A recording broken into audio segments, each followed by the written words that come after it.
Сәлем достар, сіздермен бірге Жанар Бөлен каналы. Видеолар ұнап жатса лайк басып, комментарий қалдырып, достарыңызбен бөлісуді ұмытпаңыздар.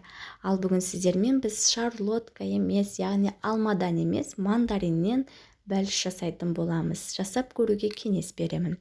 Ал онда бастайық. Бізге керегі мандариндерімізді ашып аламыз да, ортасынан осылай бөліп, бір ыдысқа жинап аласыздар. Сосын дайын болған мандариндеріміздің жартысын осындай сіздерде кальций болса, соған жинайсыздар. Төңкеріп қойып, мінекей видеода көрсетілгендей етіп жасаңыздар. Егер сіздерде мандарин көп болса, ол соншалықты жақсы.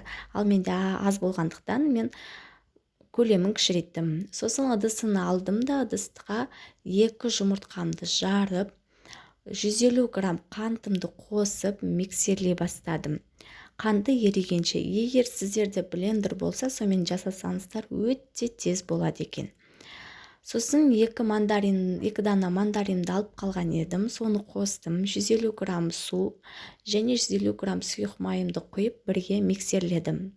Сосын үккіштен өткізілген ұнымды да 230 грамм қосып бірге миксерледім. Сосын ең соңында 10 грамм қамырқосқышымды қосып, салмамды дайындадым. Сосын дайын болған, жаңа өзіміз дайындап қойған мандариндеріміздің үстіне осылай видеода көрсетілгендей етіп үстіне құйып шығасыздар да 180 градуста 30-40 минутта пісіріп аласыздар. Сіздер де жасап көріңіздер. Ас болсын.